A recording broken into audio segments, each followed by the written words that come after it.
नमस्कार दोस्तों। पीके मूवी आप सभी ने देखी होगी। उसके अंदर क्या देखा होगा कि आमिर खान जो है वो पीले कलर का हेलमेट लगाता है। अब फटाक से आपके दिमाग में रिप्लाई आएगा, सर वो इसलिए क्योंकि पीले कलर जो है वो आइस के लिए ज्यादा विजिबल है। ज्यादा विजिबल है भैया, एक बात हो, अगर ज्यादा विजिबल है तो डेंजर साइन जो होता है वो तो सबसे खतरनाक है, उसके लिए रेड कलर क्यों यूज कर रहे हैं, हम पीला ही क्यों नहीं यूज कर ले रहे। हम आगे हम पढ़ेंगे, आज इन सब के बारे में अच्छे से जानेंगे। और क्या जानेंगे, टैनिंग बेड्स के बारे में। टैनिंग बेड्स आप बोलोगे सर हाँ, एक टाइप का बेड टाइप का होता है जिसके अंदर रेस निकल रही होती है, वो रिलैक्सेशन के लिए हम यूज करते हैं। क्यों भाई, लोगों के पास क्या, उनके पास घर नहीं है रहने के लिए, रिलैक्स करने के लिए जो टैनिंग बेड्स में जा रहे हैं। और क्या सीखेंगे आज हम, सीखेंगे, हम बोलते हैं इंफ्रारेड रेडिएशन, तो कई बोलते हैं अरे अल्ट्रा वायलेट रेडिएशन, तो कई बोलते हैं विजिबल रेडिएशन, तो एक और नई प्राणी आ जाती जो बोलते हैं भाई रेड कलर विजिबल रेडिएशन है, ग्रीन कलर विजिबल रेडिएशन है, रेडियो वेव्स क्या है, ये सारा क्या खिचड़ी पक गई अल्टीमेटली। अगर रेडियो वेव है तो फिर एक्सरे क्या है, रेडियो वेव नाम से समझ में आ रहा है, रेडियो वाला वेव थोड़ा बहुत कहीं ना कहीं रिलेटेड है। तो एक्सरे के बाद हम कॉस्मिक रेडिएशन, जो धरती से ऊपर की रेडिएशंस होती है, उन सब के बारे में आज थोड़ा ध्यान से जानेंगे। खिचड़ी पक रखी है आप लोगों के दिमाग में, उस खिचड़ी को जाके एग्जाम में उड़े ले आओ, इससे बेहतर है आजकल ही अभी कॉन्सेप्ट क्लियर कर ले जाओ। खिचड़ी पक रखी है, आप बोलोगे सर यहाँ भी घुसड़ मुचड़ो रखा है, मैं जब सिखाऊंगा तो आपको समझ में आएगा, बशर्ते आपको वीडियो ध्यान से देखनी है। हमें और भी बहुत सारी चीजें सीखने को मिलेगी, जानने वालों को जानने वाले चीजें मिलेंगी, और जान के ही हमें कंपटीशन क्रैक करना है। कंपटीशन के बेस पे ही आज मैंने टॉपिक चुना है। ऐसा टॉपिक है बहुत सिंपल है लेकिन दिमाग में कंफ्यूजन पैदा करके रखता है। तो इन सब के बारे में हम, जैसे क्या है रियलाइज स्कैटरिंग जो कहते हैं, स्कैटरिंग ऑफ लाइट को, इन सब के बारे में हम बहुत ही थोड़ा डीप तरीके से जानेंगे। हम जानेंगे जैसे यूवी रेडिएशन के अंदर यूएवी, यूबीवी, ऐसे करके बहुत सारे टाइप हो जाते हैं, तो बड़ा कंफ्यूजन होती है। सर हमने फोटो देख रखा है कि सन से यूएवी और यूबीवी आ रही है, लेकिन यूसीवी कहां जाएगी, ये कहां से आ रही है, उन सब के बारे में थोड़ा सा अच्छे तरीके से जानेंगे। शुरू करते हैं आज का लेक्चर। देखो हम पहले लेक्चर में क्या पढ़ सके, इकोसिस्टम के कंपोनेंट पढ़ रहे थे हम पिछले लेक्चर में। इकोसिस्टम के दो टाइप के कंपोनेंट पढ़ा था, बायोटिक और एबायोटिक। बायोटिक मतलब लिविंग कंपोनेंट, और एबायोटिक मतलब जो लिविंग नहीं है, यानी नॉन लिविंग कंपोनेंट। तो एबायोटिक कंपोनेंट में बहुत सारे कंपोनेंट पढ़े थे हमने बस, अब बोलोगे आप बहुत सारे पढ़े थे, हाँ पढ़े थे, लेकिन हमने शॉर्ट तरीके से पढ़ा था। आज थोड़ा डीप कवर करेंगे उसका एक फैक्टर, किसका, एबायोटिक कंपोनेंट का एक फैक्टर उठाएंगे, लाइट को। लाइट के बारे में थोड़ा ढंग से पढ़ेंगे, लेकिन देखो due to shortage of place, board थोड़ा छोटा है, इसमें सारी चीजें नहीं आ सकती, तो मैं क्या करूंगा, टुकड़ों में पढ़ाऊंगा, लेकिन आपको ध्यान से देखना है। जब भी पढ़ाऊंगा कसम से आपको चीजें ऐसी मिलेगी, मक्खन मिलेगा, जो सीखना है आपको सीखना ही पड़ेगा। कहीं ना कहीं जर्नली हम स्किप कर जाते हैं इन टॉपिक को, और इसी को एग्जाम में उठा के पूछ लिया जाता है कहीं ना कहीं। जैसे देखो बहुत सारे टॉपिक होते हैं, हमने पढ़ा है कि भाई सन से क्या होता है, विटामिन डी मिलता है, बड़ा अच्छा सोर्स है विटामिन डी का। तो कहीं ना कहीं आपने सुना होगा अरे भाई कैंसर पैदा करता है, अगर कैंसर पैदा कर रहा है तो क्यों हम वो सन की धूप क्यों ले हम। ऐसे छोटे छोटे कंफ्यूजन हमारे दिमाग में बहुत सारे पले बड़े हुए हैं, तो उन सबको आज हम क्लियर करेंगे। तो शुरू करते हैं आज लाइट, जो कि एबायोटिक कंपोनेंट है इकोसिस्टम का, उसका एक कंपोनेंट है लाइट। लाइट के बारे में डिस्कस करते हैं, और भी चीज डिस्कस करेंगे आज के अलावा, लेकिन आज जितना पढ़ा रहे हैं वो भी इंपॉर्टेंट है। ज्यादातर ये कंपटीशन के बेस पे, तो ध्यान से देखना।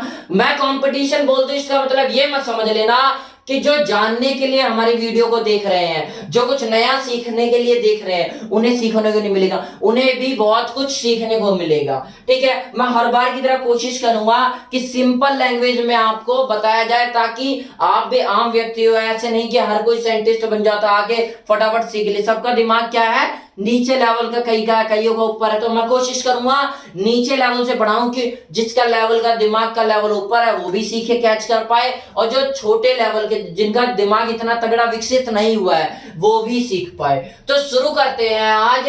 वापस बोल रहा हूं, क्या पढ़ रहे थे हम, इकोसिस्टम के कंपोनेंट पढ़ रहे थे, दो टाइप का पढ़ा था, बायोटिक, एबायोटिक। बायोटिक मतलब लिविंग कंपोनेंट और एबायोटिक मतलब non living component. Abiotic component में मैंने और बायोटिक कंपोनेंट में आपको चीजें कंपोनेंट बता दिए थे, इसके बारे में हमें डिस्कस करना है। उसमें से एक था एबायोटिक कंपोनेंट लाइट। लाइट के बारे में मैं डिस्कस करने जा रहा हूं।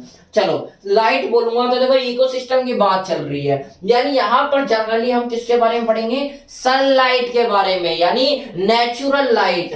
तो लाइट की बात कर दो और बायोलॉजी में तो आप समझ जाना कि भाई अधिकतर बात सनलाइट के ऊपर ही हो रही है।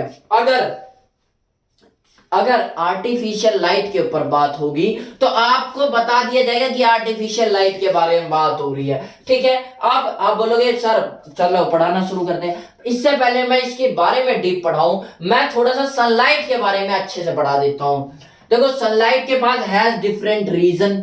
आपको पता है कि सनलाइट हो गई, जितने भी रेडिएशन, सनलाइट एक्चुअली है क्या, रेडिएशन, वेव के फॉर्म में। रेडिएशन मतलब रेडिएट होगी, जो चलेगी, तो ये वेव के फॉर्म में चलती है। वेव क्या है, सिंपली डिस्टरबेंस, डिस्टरबेंस इन प्रोपोगेटिंग, प्रोपोगेट जब आगे सक्सेसिव मूवमेंट करेंगे तो डिस्टरबेंस क्रिएट होगी। तो ये जो डिस्टरबेंस क्रिएट हो रही है इसे तो वेव कहते हैं।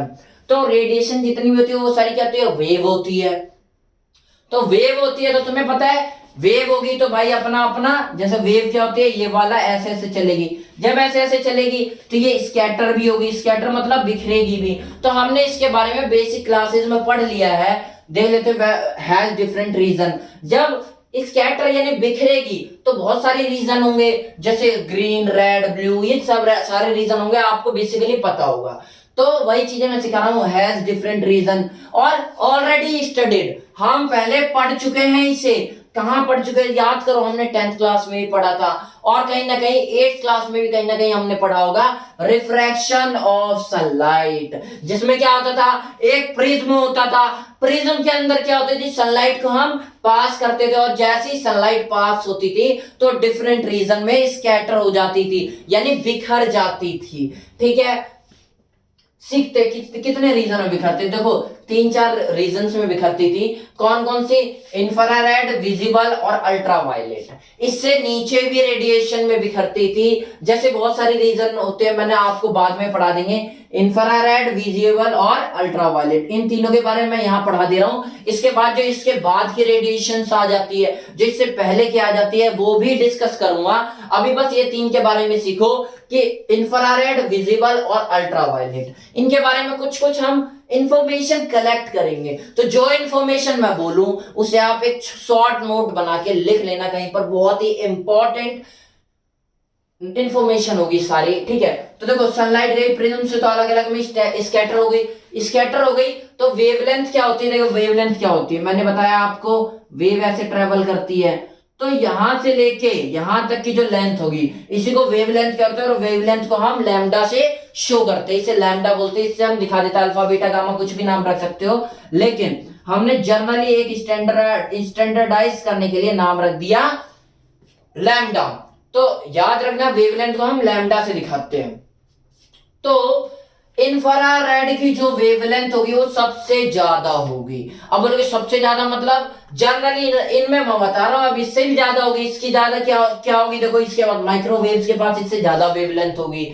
जब आप रेडियो की फ्रीक्वेंसी सुनोगी वो और ज्यादा वेवलेंथ की होगी, ठीक है, ऐसी बढ़ती जाएगी। तो जनरली हम जो जानते हैं, हम कहां से, रेडियो से लेके X rays, gamma rays, cosmic rays, यहां तक हम जानते हैं। इंसान ये तो ना कि हर चीज जानता है, इंसान जनरली जिस रेंज तक लाइट को जानता है, जिस रेंज तक लाइट की स्कैटरिंग को जानता है, जो रेडिएशन है उसके बारे में जानता है, वो कहां से कहां तक है, क्योंकि ये इतनी ज्यादा हो जाती है इसकी वेवलेंथ और यहाँ इतनी कम हो जाती है कि जहां तक हम जान सकते हैं उसे रेडियो वेव्स बोल देते हैं, और जहां तक हम कम से कम शॉर्टेस्ट वेवलेंथ को जान पाते हैं वो गामा और कॉस्मिक रेडिएशन तक आते आते खत्म हो जाती है हमारी पहुंच, ठीक है। तो डिस्कस करते हैं, ये माइनस के पता नहीं कितने नैनोमीटर तक पहुंच जाती है और ये प्लस के नैनोमीटर तक इतने लंबे तक पहुंच जाती है कि इसके बाद हमारा कैच करना मुश्किल हो जाता है। तो जितना हम जानते हैं उसके बारे में जानेंगे। तो देखो सबसे ज्यादा वेवलेंथ, पहले विजिबल के बारे में बात करते हैं। विजिबल मतलब नाम से ही समझ में आ रहा, विजिबल मतलब देखने योग्य, विजिबल यानी देख सकते हैं, अनविजिबल मतलब जिसे देख नहीं सकते, विजिबल मतलब देख सकते हैं। तो सनलाइट में जो ये पार्ट होगा ये विजिबल होगा।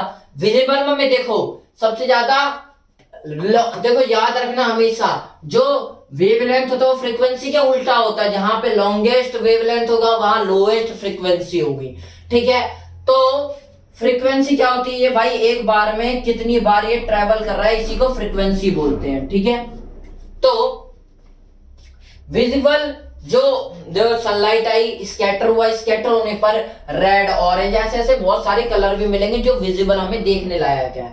तो रेड कलर के पास याद रखना लॉन्गेस्ट वेवलेंथ होगी, लोएस्ट फ्रीक्वेंसी होगी। अब नीचे जाते जाते वेवलेंथ जो होगी उसका साइज घटेगा और ऊपर आते जाते लॉन्गेस्ट बढ़ेगा। तो ऊपर आते आते सबसे ऊपर क्या है, रेड है, तो रेड की लॉन्गेस्ट वेवलेंथ है।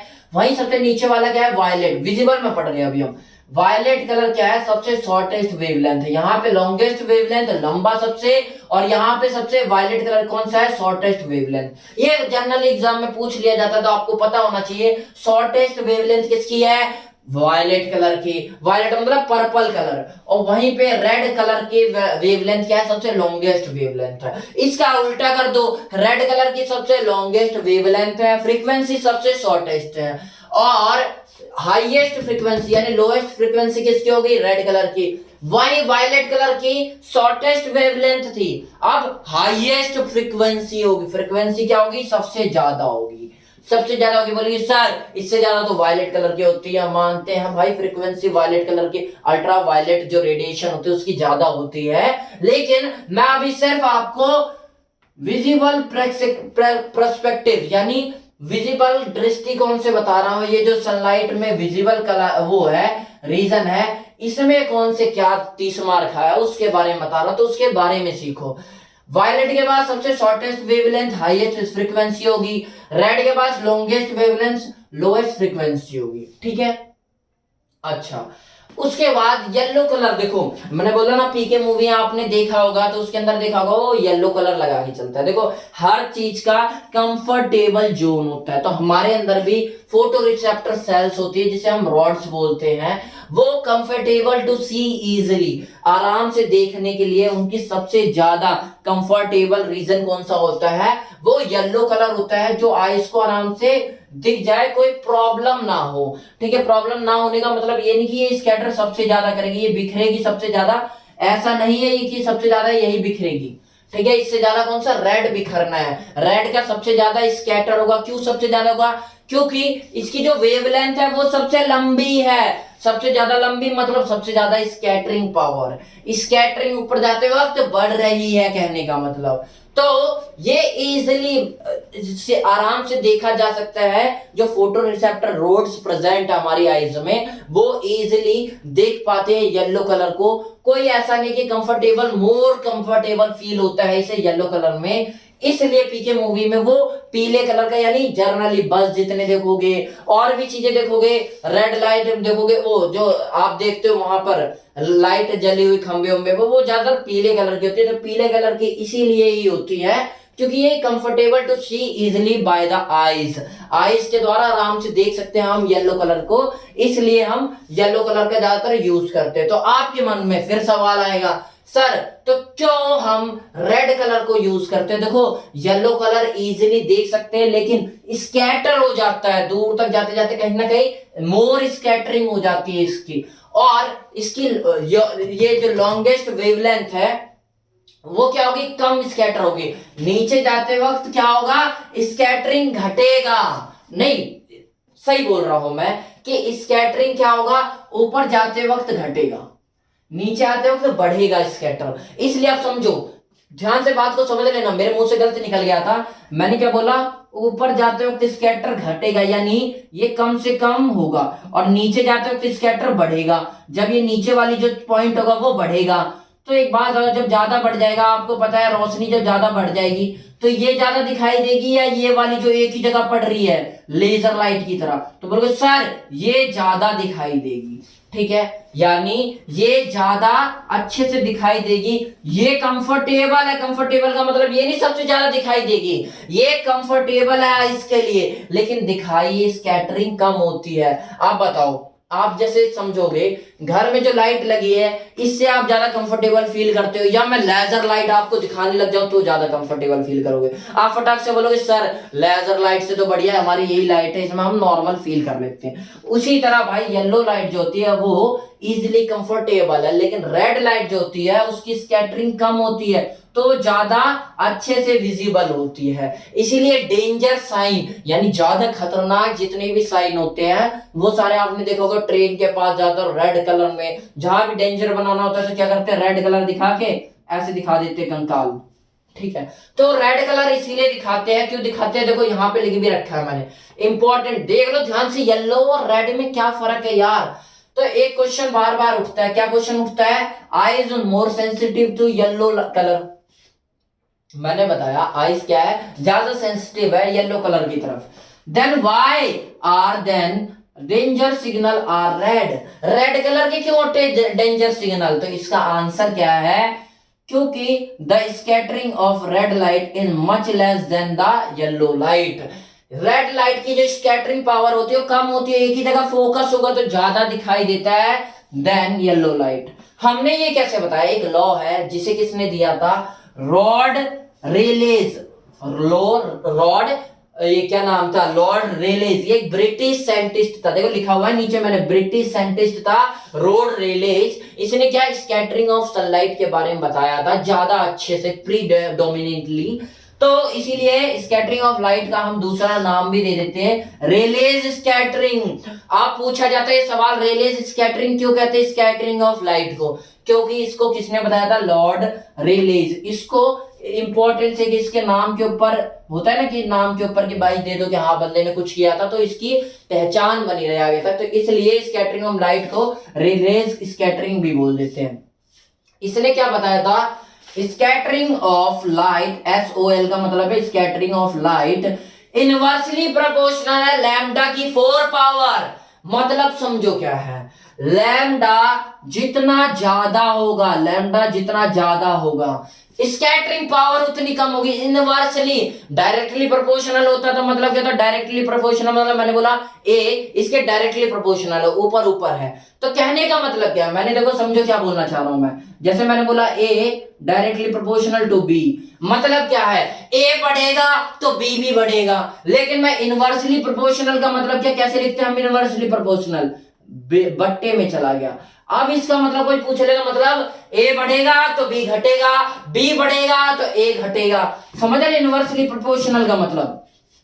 तो वही चीज हमें रेलेज स्कैटरिंग में समझाई गई, क्या चीज कि स्कैटरिंग जितनी लैम्डा ज्यादा होगी, जितनी वेवलेंथ ज्यादा होगी उतनी स्कैटरिंग कम होगी, क्योंकि इनवर्सली प्रोपोर्शनल है। किसने बताया था, लॉर्ड रेलेज ने बताया था ये बात कि लैम्डा जितनी ज्यादा होगी उतनी स्कैटरिंग कम होगी, स्कैटरिंग उतनी ज्यादा होगी जितनी लैम्डा कम होगी। अब मुझे बताओ लैम्डा यानी लॉन्गेस्ट वेवलेंथ इसकी ज्यादा है, सबसे ज्यादा किसकी, इसकी, येलो की कम है इसकी ज्यादा है, तो अगर इसकी ज्यादा है, इसकी यानी रेड कलर की स्कैटरिंग पावर ये लैम्डा ज्यादा है, अगर रेड कलर का लैम्डा ज्यादा यानी वेवलेंथ ज्यादा है तो स्कैटरिंग क्या हो जाएगी, इनवर्सली प्रोपोर्शनल है, कम हो जाएगी। तो इसीलिए ही रेड कलर का समझ में आया, ये लॉ की वजह से हमने बता पाया कि हाँ भाई इसकी स्कैटरिंग कम होगी। क्यों स्कैटरिंग कम होगी, क्योंकि लैम्डा ज्यादा है रेड कलर का, येलो कलर का लैम्डा कम है, इसलिए स्कैटरिंग ज्यादा होगी। समझ में आया, ये लॉ किसने दिया था, रेलेज स्कैटरिंग ने। कोई पूछ ले कैसे पता चला हमें कि भाई रेड कलर ज्यादा फैल रहा है येलो कलर कम फैल रहा है, क्योंकि रेड कलर जो होता है उसकी जो वेवलेंथ होती है वो हाईएस्ट होती है, बहुत ज्यादा होती है, लॉन्गेस्ट वेवलेंथ होती है। लॉन्गेस्ट हाईएस्ट मतलब होता है सबसे ज्यादा, लॉन्गेस्ट मतलब लंबी, इसकी क्या है लंबी वेवलेंथ है, ये ज्यादा ऐसे फैल रही है। वहीं येलो करोगे तो ये भी फैल रही है लेकिन कम फैल रही है, इसका थोड़ा कम है, इसका ज्यादा डिस्टेंस ज्यादा है। मैं क्या बताना चाह रहा हूं समझ रहे हो, रेड कलर की जो वेवलेंथ है वो ज्यादा है येलो के कंपैरिजन में, और जब ज्यादा है तो इसकी इनवर्सली प्रोपोर्शनल है, मतलब लैम्डा जितना ज्यादा होगा उतनी कम स्कैटरिंग होगी, यानी उतना कम फैलेगा, तो उतनी ज्यादा फोकस आराम से हम देख सकते हैं, आराम से मतलब ज्यादा दिखेगा हमें। ठीक है, रेड कलर ज्यादा दिखेगा, इसीलिए गाड़ियों की जब लाइट आपने सुना देखा होगा जब किसी भी गाड़ी में ब्रेक लगता है तो जो पीछे वाली लाइट होती है यानी इंडिकेटर होता है वो सारा रेड कलर का जलता है, उसे क्यों नहीं पीले कलर का बना देते हैं? क्योंकि भाई पीले कलर का इतना ज्यादा विजिबल नहीं होता, क्योंकि इसका स्कैटरिंग ज्यादा हो जाती है। ठीक है, आप बोलोगे विजिबल, इजिली कंफर्टेबल है, देखने में अच्छा लगेगा, सेंसिटिव होती है, ज्यादा अच्छे से दिख जाएगी। हाँ भाई अच्छा लग रहा है कंफर्टेबल, लेकिन ज्यादा दिखेगा कौन? समझ रहे हो मेरी बात? कंफर्टेबल येलो कलर है, लेकिन ज्यादा दिखेगा कौन? रेड कलर, क्योंकि इसकी स्कैटरिंग कम होती है। ये हमने किससे पता लगाया? Lord release. अब लॉर्ड रिलेज ने इसके ऊपर भाई कुछ बहुत सारा एक्सपेरिमेंट किया होगा, प्रूव करके लॉ बनाया होगा, नहीं तो लॉ ऐसी थोड़ा बन जाता। तो आई होप आपको समझ में आया होगा क्यों पीके पीले कलर का पहनता था हेलमेट। और वहीं पे अगर पीले कलर सेंसिटिव है लाइट का, तो रेड कलर के सिग्नल पे, रेड कलर का कोई भी डेंजर सिग्नल जो होते हैं वो रेड कलर के क्यों होते हैं? इस कंफ्यूजन में आप कंफ्यूजन दूर हुई होगी। आगे बढ़ते हैं, आगे बढ़ के भी हम कुछ इंपॉर्टेंट चीजें सीखते हैं। देखो पहले कलर के बारे में कुछ छोटे छोटे टॉपिक है जो हम बचपन से स्किप करते आ रहे हैं, तो उन चीजों को भी सीखते चलेंगे। बेस मजबूत यार, तो आपको ये पता है दीवार बनाने से पहले उसकी नींव अच्छे से बना दो, नहीं बनाओगे तो दीवार अपने आप गिर जाएगी। तो वो काम नहीं करना, हमें बेस भी बना के चलना है। कहीं ना कहीं ये चीजें मैं आगे के सेशन में कवर करवा दूंगा, पूछ लूंगा, तो इसीलिए आपको अभी बता दिया जाता है। कलर क्या है? Colour is simply source of pleasure. Colour क्या है? कलर के बिना हम और भी देख तो सकते हैं, लेकिन प्लेजर जहां से आसानी, अच्छा मजा आ जाता है भाई देखने में, कलर डिफरेंट डिफरेंट कलर के, तो हम बोर नहीं होते। आपको पता है कई देश होते हैं जिसके अंदर हम गाय भैंसों को क्या करते हैं? चश्मा पहना देते हैं। कौन सा चश्मा? आपने सुना होगा ये कई जानवर ऐसे होते हैं जो मवेशी, मवेशी मतलब जो दूध दाद देने वाले जानवर होते हैं, जिन्हें दुनिया सिर्फ ब्लैक एंड व्हाइट दिखाई देती है। तो कई देशों में आपने सुना होगा कि हाँ भाई उन्हें ना चश्मा ऐसा पहना दिया जाता है जिसमें और भी ज्यादा से ज्यादा कलर दिखाई दे। क्यों भाई? उन्हें क्या स्टाइलिश हीरो बनना है, ताकि उनका मानना है कि भाई ये फैक्ट है कि वो अच्छा दूध देती है, ज्यादा दूध देती है, मतलब खुशी मिलती है, प्लेजर। तो कलर क्या है? Colour is simply source of pleasure, pleasure का एक सोर्स है।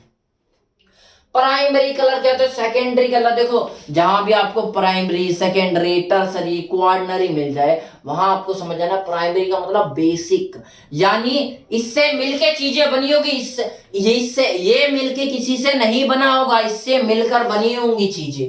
समझ रहे हो? प्राइमरी जहां आ जाए उसका मतलब सेकेंडरी, जैसे मान लो दो पार्ट में डिवाइड किया मैंने, प्राइमरी सेकेंडरी। तो प्राइमरी का मतलब क्या है? प्राइमरी से सेकेंडरी बना होगा, ना कि सेकेंडरी से प्राइमरी बना होगा। प्राइमरी मतलब प्राथमिकता, पहले नंबर पे जो चीजें आ रही है। तो प्राइमरी कलर कौन से होते हैं? सेल्फ मेड, जो खुद से बने होते हैं, इन्हें किसी से मिला के बनाया नहीं जा सकता, जैसे येलो, रेड और ब्लू कलर। सेकेंडरी कलर कौन से होते हैं? Orange, green, purple colour. Tertiary colour क्या होते हैं? सिट्रॉन, रिसेट और बुफ कलर। सिट्रॉन जो है, देखो मैंने लिखा भी है, ग्रे कलर का होता है, लेकिन येलोइश ग्रे, थोड़ा सा येलो कलर का ग्रे दिखेगा। और रेडिश ग्रे, ग्रे जब रेड कलर का थोड़ा दिखने लग जाए तो उसे रेसेट बोल देंगे, और वहीं पे ब्लूइश ग्रे दिखेगा तो बुफ बोल देते हैं। ठीक है, उसके बाद क्वार्टनरी कलर कौन कौन से होते हैं? प्लम, ऑलाइव और सैग। देखो आप प्रोनाउंसिएशन पे मत जाना, स्पेलिंग्स अच्छे से देख लो। प्लम मतलब क्या था? ऑरेंजिस ग्रे, ग्रे कलर का तो होगा लेकिन उसके अंदर ऑरेंज कलर का थोड़ा दिखेगा। और रेड, ग्रीनिश ग्रे जो होगा, यानी ग्रीन कलर का ग्रे जो होगा वो ऑलिव कलर का, उसे ऑलिव कलर बोलेंगे। और सैग क्या होगा? पर्पलिश ग्रे कलर का। तो अब देखो सेकेंडरी, टर्सरी, फोर्थ, इसका क्या है? They are made by mixing of two primary colour. जब ये दो प्राइमरी कलर कौन से मिलेंगे तब ये बनने स्टार्ट होंगे, इनसे ये, इनसे ये। अब किनसे क्या मिलकर बनता है उसके लिए देखो तीर से मैंने अच्छे से दिखा दिया है, नोटिस कर लेना आप। येलो कलर को जब देखो ऑरेंज कैसे बनेगा? एक तो येलो कलर का मेड होगा, येलो कलर डलेगा, और एक रेड कलर। जब रेड और येलो को मिक्स करोगे तो आपको ऑरेंज कलर मिल जाएगा। उसी तरह ग्रीन कलर का मिलेगा, जब येलो कलर और ब्लू कलर को मिक्स करोगे तो आपको ग्रीन कलर मिल जाएगा। उसी तरह रेड कलर का मिलेगा, जब आप पर्पल कलर और ब्लू कलर को मिक्स करोगे तो आपको पर्पल कलर मिल जाएगा। जब आप ब्लू और रेड कलर को मिक्स करोगे तो पर्पल कलर मिल जाएगा। उसी तरह सिट्रॉन कलर कब मिलेगा, यानी येलोइश ग्रे कब मिलेगा? जब हम ऑरेंज और हम किसको, ऑरेंज को और ग्रीन को मिक्स करेंगे तो सिट्रॉन कलर मिल जाएगा। रेसेट कलर किस कब मिलेगा, यानी रेडिश ग्रे कलर, जब हम ऑरेंज, तीर देखते जाओ ना, तीर आप एरो कहां जा रहे हैं, जब हम ऑरेंज और पर्पल को मिक्स करेंगे तो रेसेट कलर बन जाएगा। बुफ कलर कब बनेगा? जब हम ग्रीन और पर्पल को एक साथ मिक्स करेंगे तो ये ब्लूइश ग्रे कलर आ जाएगा। उसके बाद नीचे भी देखो, मैंने एरो देखते जाओ, उसी को पढ़ाते जा रहा हूं। प्लम कलर कब बनेगा? जब हम सिट्रॉन और रेसेस कलर को मिक्स कर देंगे तो क्या बनेगा? Plum colour. वैसे ऑलिव कलर यानी ग्रीनिश ग्रे कलर कब बनेगा? जब हम सिट्रॉन और किसको? हम सिट्रॉन और बुफ कलर को मिक्स कर देंगे तो ग्रीनिश ग्रे कलर। वैसे सैग कब बनेगा? जब ये देखो दो तीर कहाँ है, एक तो रेसेट कलर, रेसेस कलर में जा रही है, रेसेट कलर, और दूसरा कलर कौन सा है? ये बफ कलर। जब रेसेट और बफ कलर को मिलाएंगे तो सैग कलर बनकर तैयार हो जाएगा। ये छोटी सी इंफॉर्मेशन थी जो आगे तक आपके काम आ सकती है, तो जान लो, कहीं ना कहीं काम आएगी, इसलिए मैंने आपको पहले ही बता दिया कि भविष्य में जब पूछूं तो आपको ये ना लगे कि यार बताया नहीं गया। जो भी चीज पढ़ेंगे ऐसे पढ़ेंगे कि हमें कॉन्सेप्ट क्लियर रहे। ठीक है, आगे बढ़ते हैं। और चीजें क्या जानते हैं? देखो, जो वायलेट कलर होगा, मैंने क्या बोला? इनकी पेनिट्रेटिंग पावर ज्यादा होगी। मैंने क्या बोला? स्कैटरिंग पावर ज्यादा होगी। ये क्या है? Scattering power. ये क्या है? ऊपर जाते वक्त less scattering, less scattering, scatter. ठीक है, जैसे जैसे ऊपर जाएगा स्कैटरिंग पावर कम होगी। ठीक है, वैसे ही हम क्या बोलेंगे? देखो नीचे जा रहा है ये ऐसे यूवी रेज नीचे जा रही है, तो जैसे जैसे ये नीचे जाएगी, अभी इसके बारे में भी यूवी रेज के बारे में जानेंगे। अभी बस इतना जान लो कि जब ये रेडिएशन विजिबल कलर में, विजिबल देखो धीरे धीरे मिट रहा है, विजिबल कलर में ऊपर जाएंगे तो स्कैटरिंग कम होगी। अच्छा, स्कैटरिंग कम होगी, और तो आप खुद समझो जब इस पे फोकस ज्यादा होगा, और कम से कम फोकस क्या होगा? वायलेट कलर पे। तो वायलेट कलर कम से कम दिखेगा, इतना ज्यादा परेशान नहीं करेगा। परेशान कौन सा करेगा? रेड कलर ध्यान से दिख रहा है, वो दिक्कत करेगा। तो ये कहाँ यूज होता है? वायलेट कलर जो यूज होता है ये काम शांति में, पीस के लिए, मैजिक के लिए, इमेजिनेशन, इन टाइप की जो भी चीजें होती है उसके अंदर हम पर्पल कलर का यूज होते देखते हैं। अच्छा, उसके बाद हमने इतना पढ़ाने के बाद और चीज क्या सीखते हैं हम कि भाई ये इससे ऊपर और नीचे क्या होते हैं। इससे पहले थोड़ी सी चीज और जान लो। सनलाइट में यूवी रेज, हम कई बार क्या करते हैं? यूवी रेज को ही सनलाइट बोल देते हैं। क्यों बोल देते हैं? एक सिनोनिम की तरह यूज कर लेते हैं, क्योंकि यूवी अल्ट्रा वायलेट रेडिएशन सबसे ज्यादा होती है सनलाइट के अंदर। यूवी का मतलब अल्ट्रा वायलेट रेडिएशन, अल्ट्रा मतलब बियॉन्ड, वायलेट मतलब देखने, वायलेट के बाद बियॉन्ड, वायलेट से नीचे वाला, नाम से समझो ना। अल्ट्रा वायलेट कहाँ है? अल्ट्रा वायलेट रेडिएशन ये रही। अल्ट्रा मतलब बियॉन्ड, परे, और वायलेट मतलब वायलेट से परे, वायलेट से परे यही तो है यूवी रेडिएशन, इसलिए इसका नाम पड़ गया अल्ट्रा वायलेट। तो आपको एक चीज और फैक्ट अच्छी सीखने को मिलेगी कि अल्ट्रा वायलेट रेडिएशन को हम, यूवी रेडिएशन को अल्ट्रा वायलेट रेडिएशन कहते क्यों हैं, ये चीजें सीखने को मिली। अच्छा, अल्ट्रा वायलेट रेडिएशन जो होती है उसमें 95% जो होता है वो सन से मिलती है हमें। अल्ट्रा वायलेट रेडिएशन जो भी धरती पे पड़ती है वो मैक्सिमम मेन सोर्स क्या है? सन है उसका। और सन क्या है? नेचुरल सोर्स है। ठीक है, और सन से इससे क्या होता है? विटामिन डी मिलता है। तो आपने कई बार सुना होगा कि सर हमें सुनने को मिलता है कि सर कई बार सन की रेडिएशन से हमें कैंसर हो जाता है। विटामिन डी मिल रहा है, अच्छा भी काम कर रहा है, और कैंसर कर रहा है, ये बुरा काम भी कर रहा है। देखो भाई, कुदरत ने अच्छे काम के लिए ही सनलाइट की रेज हमें धरती तक भेजी है, लेकिन हमने क्या किया? ये बर्फ, फ्रिज, कूलर, एसी चला चला के हमने ओजोन की लेयर को नुकसान पहुंचा रहे हैं। जब ओजोन की लेयर नुकसान पहुंचेगी, देखो सन की रेस तो आती है दोनों, जो क्या करती है? फायदा भी कर रही है, नुकसान भी कर रही है, लेकिन जो हमारी ओजोन लेयर है ना, तो जो बेनिफिशियल रेज है उसे भेज दे रही है, और जो बेनिफिशियल रेज नहीं है उसे वहीं रोक लेती है। हमने क्या किया? हमने आर्टिफिशियल इतने तरीके, एसी, फ्रिज चला चला के इतने हमने क्लोरोफ्लोरोकार्बन को रिलीज किया कि उसके अंदर डेप्लीकेशन, छेद होता जा रहा है ओजोन परत में। जब छेद होगा तो सारा रेडिएशन आएगा, सारा आएगा तो वो थोड़ा देखेगा कि विटामिन डी वाली रेडिएशन आ रही है, यानी अच्छी हमारे लिए रेडिएशन आ रही है, बेकार जितनी हार्मफुल रेडिएशन है उसे भी धरती पे भेजेगा। तो इसीलिए कई बार क्या होती है? कैंसर बना देती है, रेयरली, लेकिन बहुत कम होती है ऐसी रेडिएशन। नहीं तो ऐसा पता चला अगर ज्यादा होने लग गई तो हर दूसरे बंदे के अंदर कैंसर ही मिल रहा है। कैंसर है क्या? सेल की अननेचुरल ग्रोथ, जब एक सेल है वो आराम से ग्रो कर रही है, एकदम से क्या हुआ, ये इतनी ग्रो कर रही है, ग्रो करके और मल्टीप्लाई करे जा रही है, अनकंट्रोल हो गई, तो इसे कैंसर का रूप दे देते हैं कि एक सेल ने इतना ग्रो कर लिया, इतना मल्टीप्लाई डिवाइड कर लिया अपने आप को कि अनकंट्रोल बढ़े जा रही है, बढ़े जा रही है, तो ये कैंसर का रूप ले लेती है। तो कैंसर भी कुछ नहीं है। इसीलिए देखो, इससे रिलेटेड एक टॉपिक आएगा ओजोन, ओजोन लेयर की क्यों इंपॉर्टेंस है आपको समझ में आई होगी। आगे बढ़ते हम। अच्छा, 95% जो सन का सोर्स हो गया, और अल्ट्रावायलेट का कौन सा सोर्स होता है, तो अल्ट्रावायलेट का रेस्ट यानी 5%, 95 को छोड़ दिया तो कितना होता है 5%, वो यूवीए, यूबीवी और यूवीसी इस टाइप के। अच्छा, कई बार आपको मिलेगा सर हमने तो उल्टा देखा, हमने क्या देखा है, यूएवी की जगह यूवीए दिखाता है, कई जगह हमें दिखाता है यूवीबी दिखा देता है उल्टा, तो कुछ फर्क नहीं पड़ता, बस एबीसीडी ऐसे नाम के बेस पे डिवाइड कर दिया। यूवी रेडिएशन तो थी इसमें, एबीसी को बस कर दिया, हम यूवीसी की जगह हम यूसीवी भी कर सकते हो, कुछ फर्क नहीं पड़ रहा, फंडा है, आप मतलब जानते जाओ, ठीक है। अब देखो टैनिंग बेड्स क्या होते हैं, इसके बारे में बताता हूं मैं। टैनिंग बेड्स क्या होता है, आराम करने के लिए एक बेड टाइप की जगह बना देते हैं, और उसके अंदर क्या है, हिट करते हैं, उसके अंदर रेडिएशन निकलती है, अल्ट्रावायलेट रेडिएशन, ठीक है। अब देखो याद रखना, टैनिंग बेड्स के अंदर मैंने आपको क्या बताया, 95%, ये रेस्ट क्या होती है, टैनिंग बेड्स के अंदर 95% अल्ट्रावायलेट रेडिएशन निकलती है, जो कौन सी वाली है, वो है यूएवी, और 5% कौन सी निकलेगी, यूबीवी, ठीक है। तो अब देखो ये रिलैक्स कैसे प्रोवाइड करती है, आपको समझ में आ गया, अंदर अंदर जाते हैं, मशीन टाइप का बना रहता है, उसके अंदर जाके रिलैक्स करते हैं, घर के अंदर करने से बेहतर क्यों है, आपको पता होगा आदमी अपने को मिजवाता किस लिए, ताकि रिलैक्स मिल जाए, रिलैक्सेशन हो जाए। उसी तरह आपको पता है घर के रेडिएशन क्या है, ये क्या है, कम पेनिट्रेट करेगी, मैंने क्या बोला, ये कम पेनिट्रेट करेगी, घर के रेडिएशन कहां चुभ रही है, लेकिन जैसे जैसे नीचे जाते जाएंगे पेनिट्रेशन पावर ज्यादा होती जाएगी, जैसे जैसे नीचे जाते जाएंगे, देखो लेस स्कैटर, लेकिन नीचे जाते जाते मोर पेनिट्रेटिंग, लिख दूं मैं, मोर पेनिट्रेशन, पेनिट्रेशन।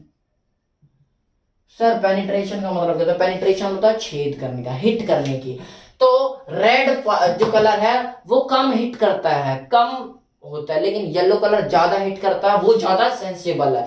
नीचे जैसे जैसे जाते जाएंगे ब्लूइश, इंडिगो, ये सारे क्या है, और ज्यादा हिट करने लग जाते हैं, तो नीचे जाते जाते यूवी रेस तो और ज्यादा हिट करेगी।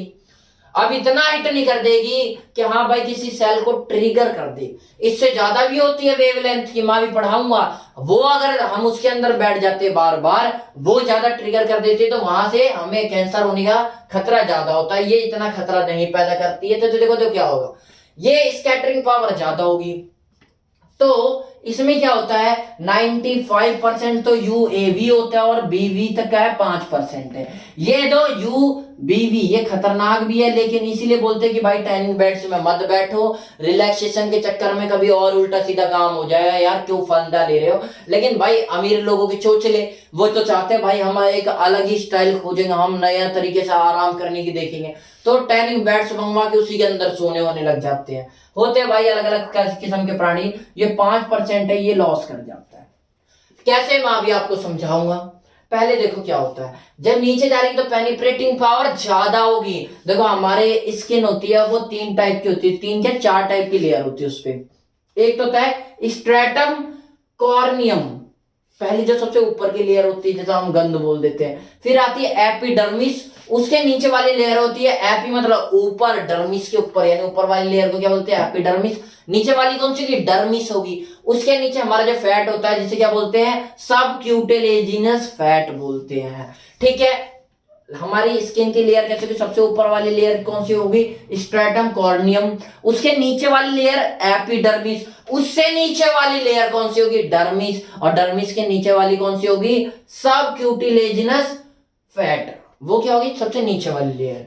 तो जो यूवीसी होगी वो क्या होगी भाई, यूवीसी नहीं यूवीए, यूवीए, जो यूवीए होगी ये सबसे ऊपर तक, ये जो यूवीए होगी, ये देखो मैंने यहां भी सी लिख दिया यार, यूवीए सही है, ठीक है।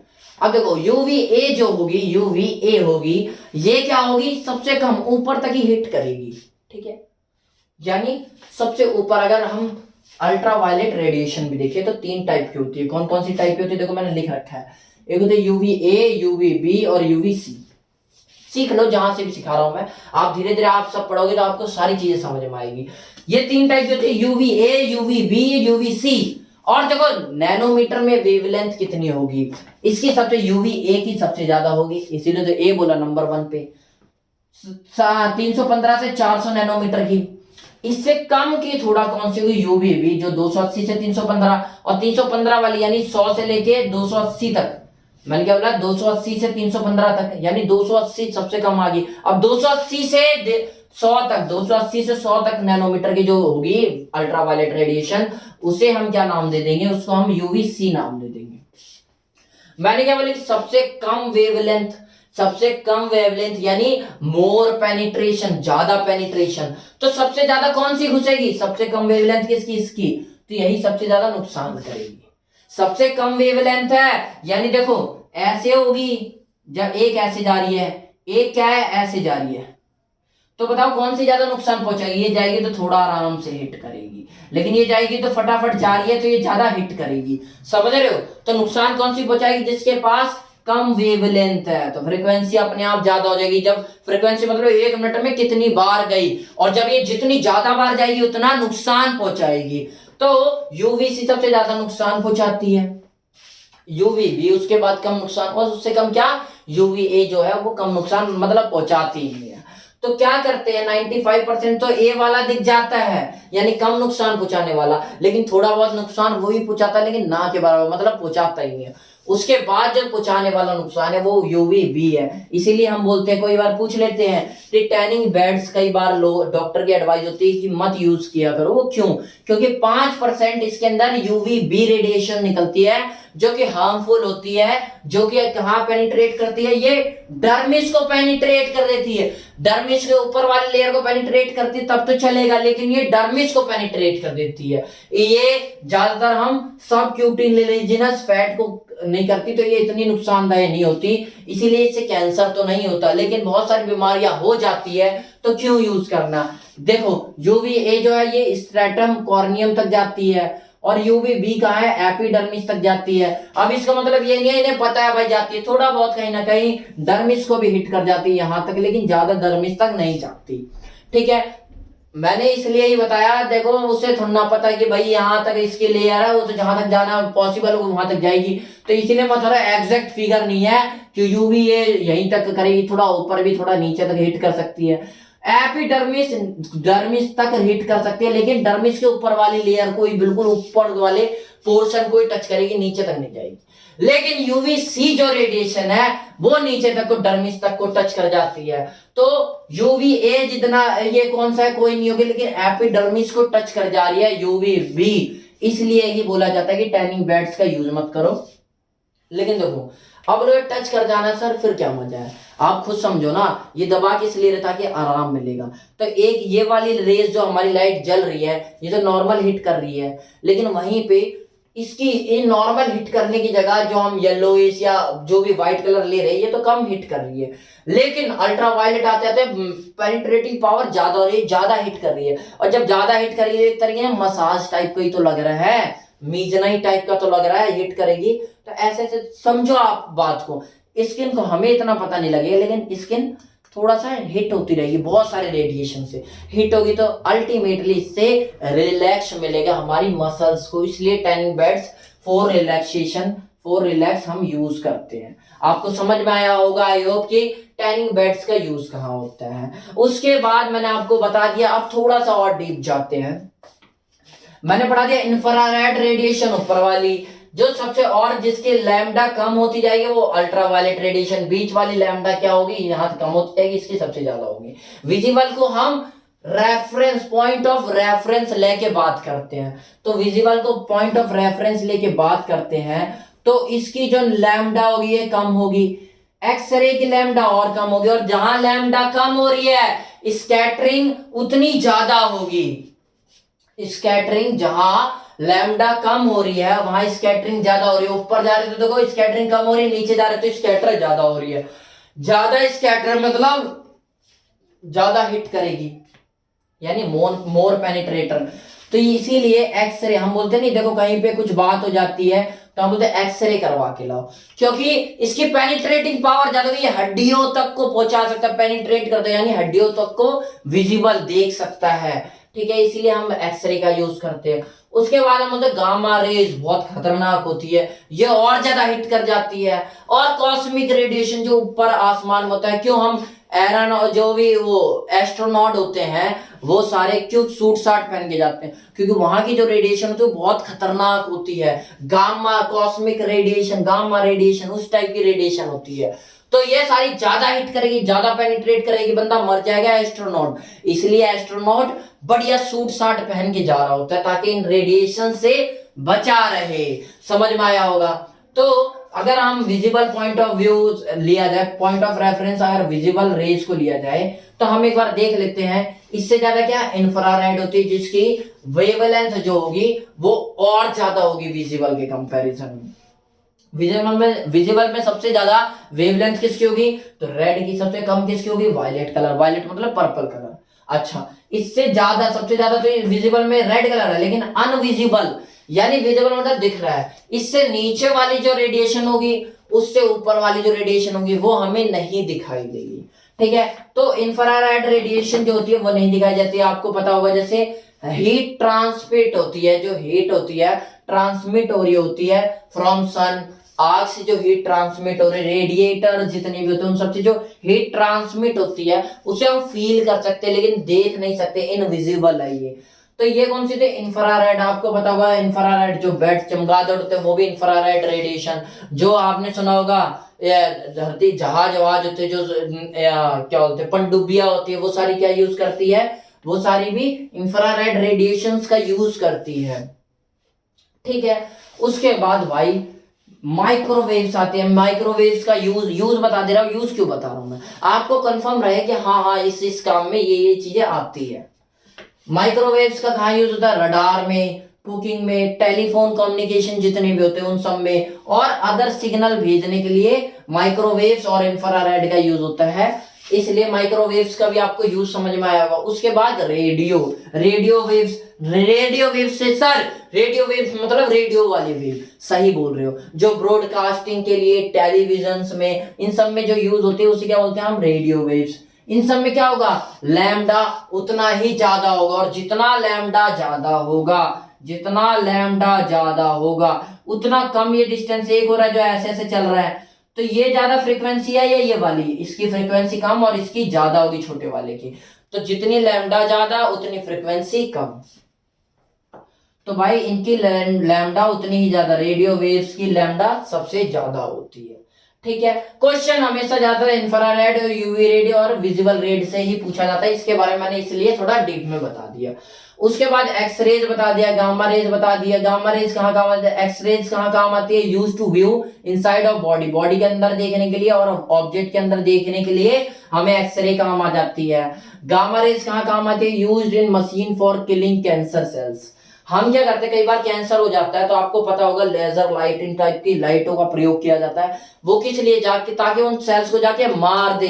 कई बार ऐसा होता है, इसमें भी रिस्क है। कई बार ऐसा होता है वो मारने की जगह कोई से सेल एकदम शांत से बैठे उसे ट्रिगर करके उसे कैंसर बना देती है। लेकिन मोस्टली काम क्या आता है, इससे क्या होता है, कैंसर मरती है। मैं बायोलॉजी में आपको एक टॉपिक पढ़ाऊंगा बायोटेक्नोलॉजी, उसके अंदर मैं आपके बारे में इसको थोड़ा डीप डिस्कस करेंगे। अभी समझ लेते हैं, जो गामा रेज होती है वो क्या होती है, killing cancer cell, cancer cell को मारने के काम आती है।